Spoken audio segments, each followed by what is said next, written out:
rubber press. Yep. And yeah, so I just got to order the bearings. That's what another thing I want to wire up the. I have temporary cap lights in there that work off the dynamo. Yeah, you do. I'm gonna. Either you can run it or you can't. That's right. That's true. And not everybody likes steam. I love it.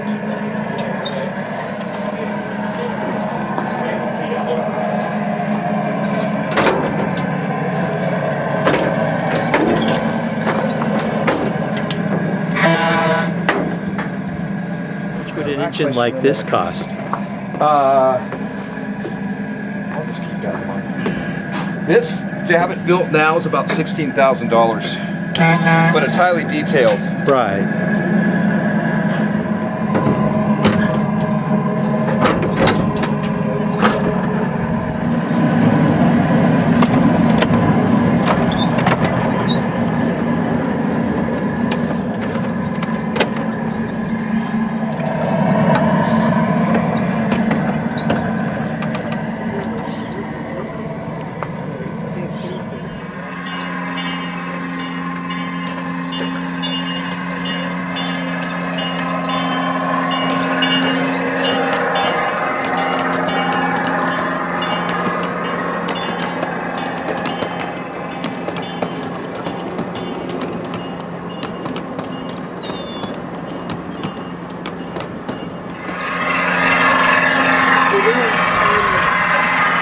Back here.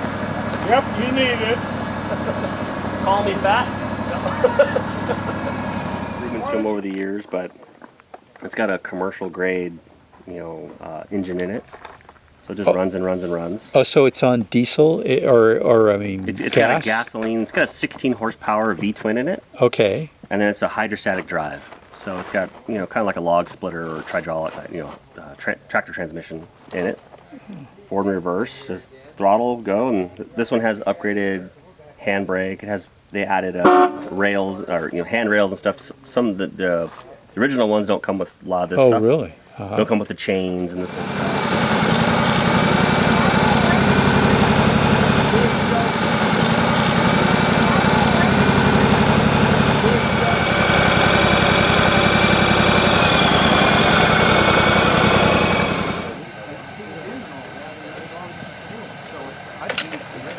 Number 15, that's it.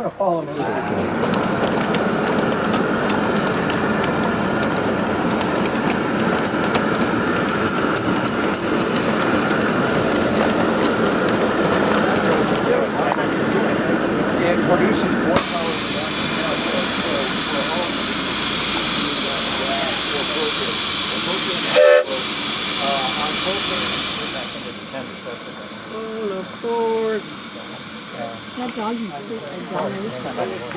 Really? Yeah, that wouldn't be good for us. That is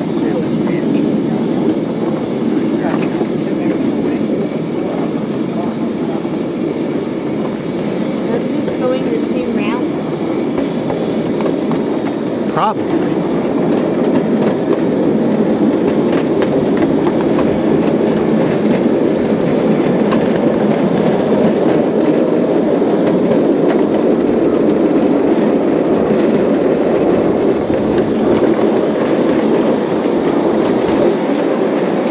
So you're switching the switch.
So the dog size is given by the height of the shoulders, not by the head.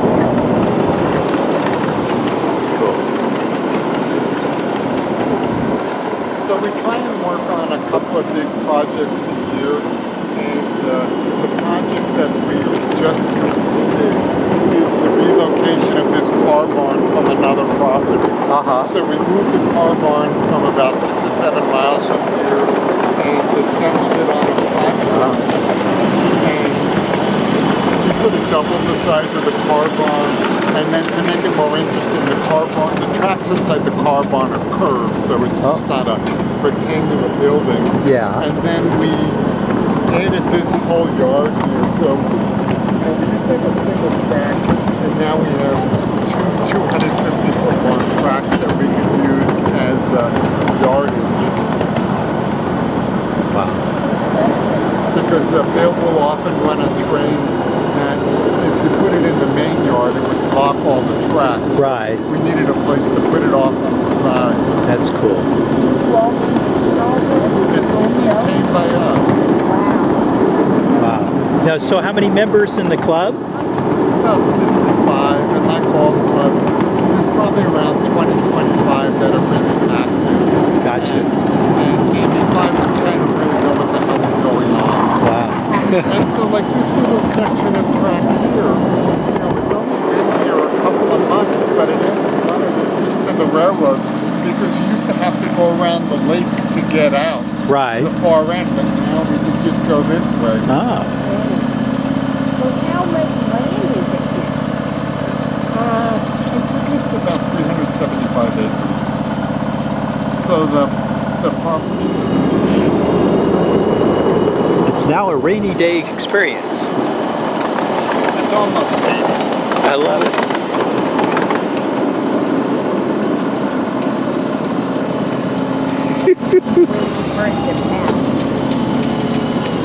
So you usually don't experience this on a railroad, but we had to stop to make sure we're in between the sprinklers. This is the first of, we only have one tunnel now, but we're building another tunnel.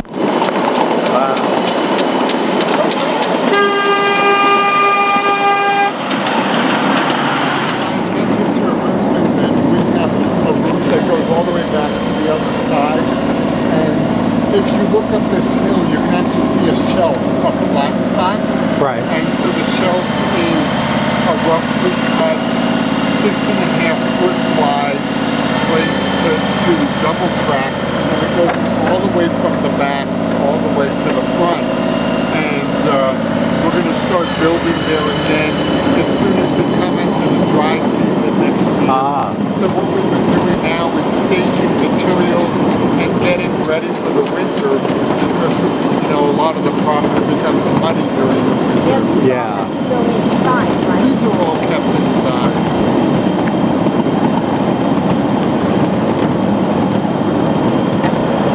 These big buildings are where Oh my goodness. the tanks used to be housed. The revenue portion of the tank that we're working on here. So the bridge gets there's a trestle section that goes on this side, and this is what we've been working on almost a year now. Wow. So we assemble these and paint these up in our shop, which I could take you to later. And So then, is someone a welder? yeah. You got a So background? these are Bill's design, and there's probably 5 or 6 people who've been working on painting it and welding it and building the foundations for these things and getting them placed. And it's kind of a trick to get them out here. We don't. Wow. Because we went to the southwest and she's going, let's go find a rattlesnake. So this bridge, the next At the section. end of that bridge, it comes over 9 degrees to this foundation, and then it comes over the remainder of 23 degrees, where this is the center line of the track will connect up there. Wow. So this is a 75-foot radius curve. Off the other end, it's a 50-foot radius curve. Goes around up to those other bridges up there. Nice. So you could see the Silver Bridge at the, Yes. right by that berm. Right. There's a loop around that, and the loop around that you'll be able to go around the whole loop and come over the bridge. We'll go up here next where they are. Continue with the final extension. Ah, And so this was in an area that we were allowed to do building in, and this gave us an opportunity to be able to continue with, you know, what we wanted to do. wow. How long has this been around? I think it started like 78 or so. So they built pretty strongly until the early 90s, and then for about 10 or 15 years, not a whole bunch happened. Just settled down. So who built all these little buildings and structures? The guy who built things not with us anymore, but we have two people who work full-time in restoring them. Haha, okay. Wow. They're cool. So there was some track here when I came, and you know, the track wasn't put in super carefully, so it was 110-foot radius turn, and then it squeezed into like an egg-shaped 70-foot turn, and then it squeezed even tighter, so it would derail some of the bigger engines that came to visit us. So we ripped out all the track Oh my and God, that's replaced a all of it. Wow. And we ripped out that whole retaining wall and replaced it. That's a job. Wow. So, you know, that took us a fair amount of time to rebuild. Now you're real This careful. tractor, and then we did all this early on, and we don't have any of that anymore. So now we're playing. Well, we'll have to take you out and show you the new tunnel new area we're working on. We're doing in the middle of a major expansion, Uh-huh. which we'll explain a little more when we get down here to the next Okay. major area. But this, I stopped here to get a feel. This is how much space you have to turn around. And we first put the railroad in, we came down here, and when we got to here, you looked all the way to the back there, and there used to be a telephone pole out there, and it was in the hill, Right. just like this. And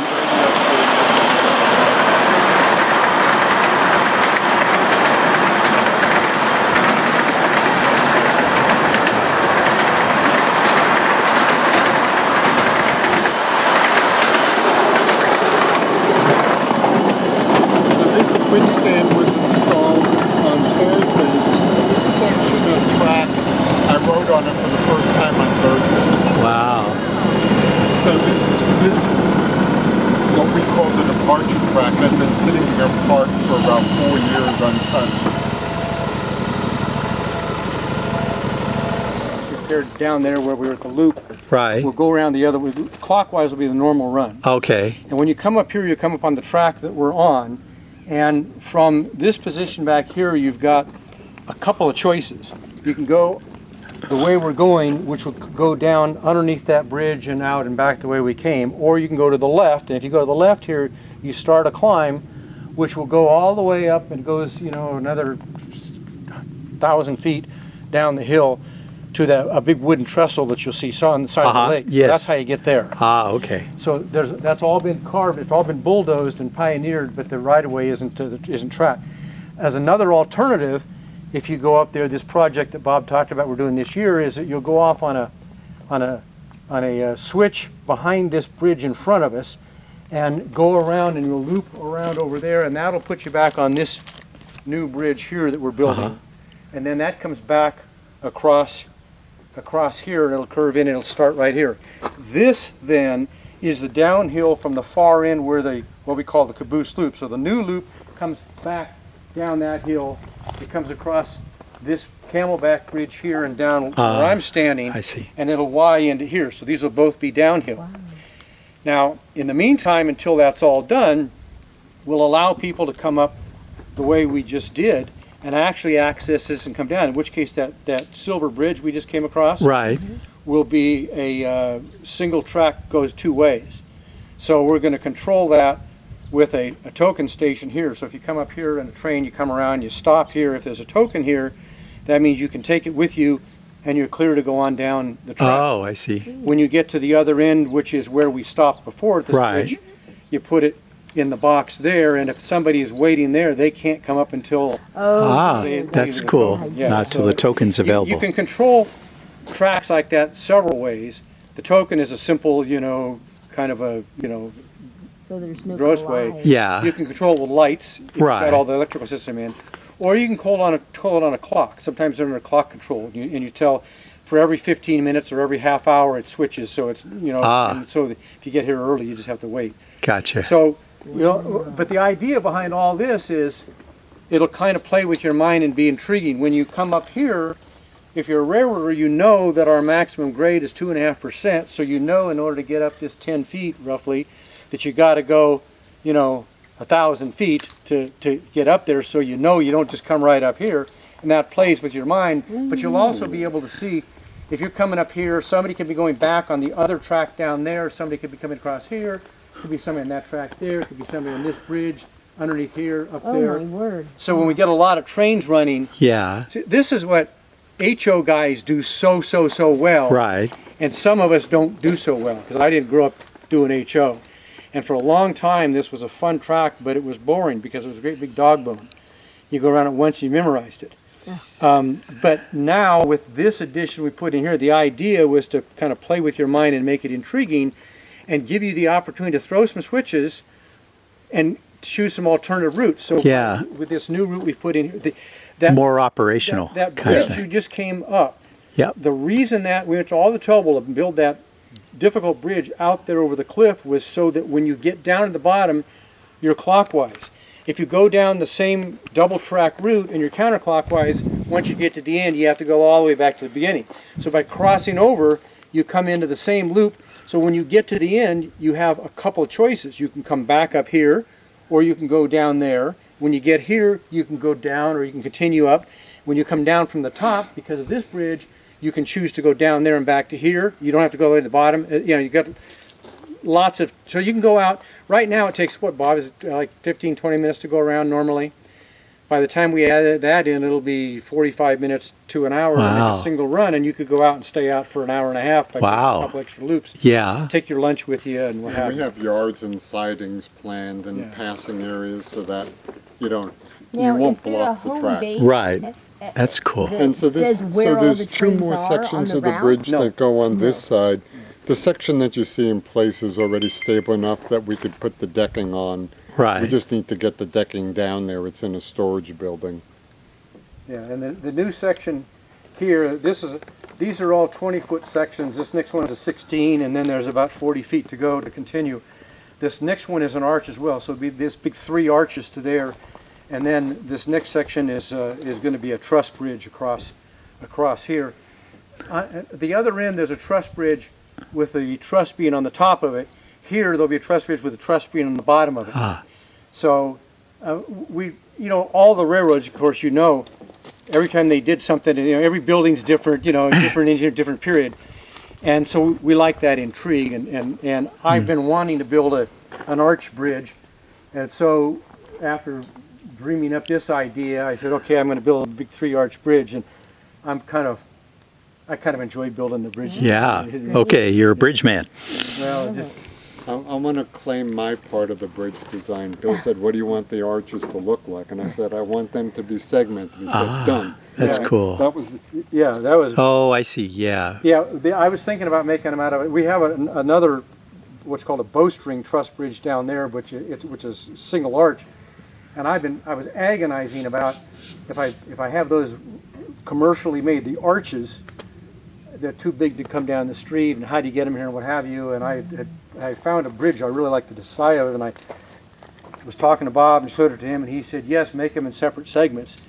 The other advantage of that is since we don't have any big tractors to move this stuff anymore, the question was, you got to build it in pieces because otherwise it's too heavy. Yeah. And how big are the pieces to make? And so I made an arbitrary decision that the pieces ought to be more or less 1,000 pounds, 1,000 to 1,500 pounds. So Bob and I sat down, took a weekend and made a spreadsheet with all of the elements on it. And then I said, okay, if we cut it here, I mean, you can make it in half, or you can make a half and a quarter, or you could make it, and we cut it up in pieces that are nominally between, 1,000 and 1,200 pounds, and the next one's going to be a we little were more. pretty of a- Wow. impressed, when we decomposed it into. This is all interesting That's stuff. amazing. So now, do you both have engineering backgrounds, or what's your? Because you're into building bridges. Yeah, because it's fun.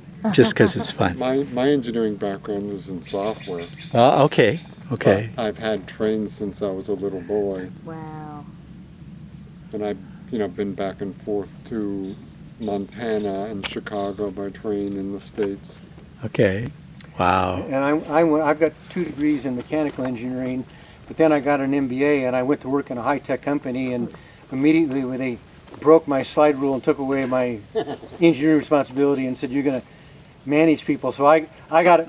I take out my true engineering frustration by doing Yes, this sort of stuff. building. Good for you. Yeah. Yep, that's good. That lets me pretend I'm still. Because, well, I have our industrial management degree. I guess San Jose State's was sort of close to industrial engineering. Yeah, yeah. And then a double E and then an MBA. So I sell parts that go into satellites now, and I've been selling to cell phones. But I have the same thing that I have to build something because that's the engineering in me. Right, And right. Sri can testify I build a lot, huh, Sri? Well, there are a couple people now. That's part.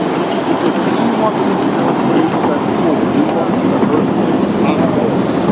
So this is the end of the line now. We're just laying back around this loop up here.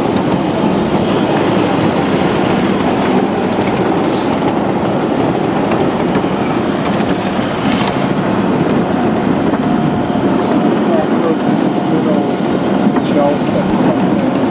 And then we'll make the right turn and come across the bridge. Oh, hitchhiker, hitchhiker. Yeah. I love it. I love it.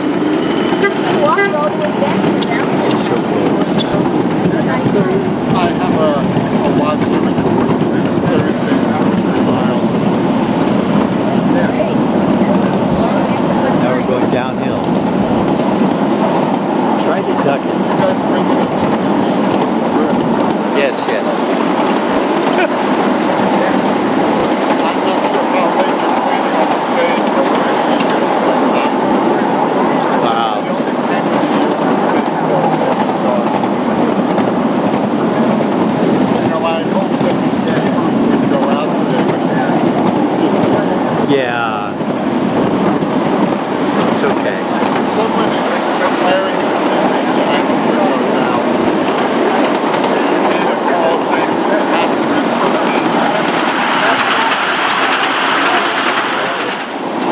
It's a raining system.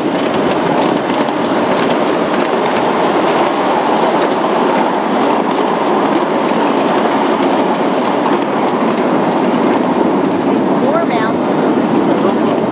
Nice. It's what's refreshing, huh? A lot of vegetation. Yeah, this stuff should be cut back.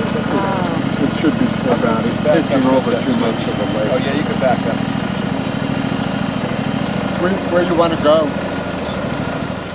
It's just not your ordinary railroad where we have to wait for the sprinkler system. Right. I could just see the Southern Pacific doing this. I was just down in SP territory. I went to Tehachapi and Barstow. Oh, cool. So, were you just looking at the different engines and stuff? Oh yeah, the big boy, of course. But there's stuff that's worthwhile because there's a museum in Tehachapi. There's Oh. 2 museums in Barstow. Yeah. The Route 66 Museum and the Santa Fe Museum. Oh really? Oh really? Oh interesting. And then the Barstow station is actually in the yard. So you can just watch the trains move in the yard. Oh seriously? Wow. There's actually 2 yards there. There's in Burlington. They take a walk to our shop if you want. Uh-huh. Okay. Sounds good. I love it. The tour.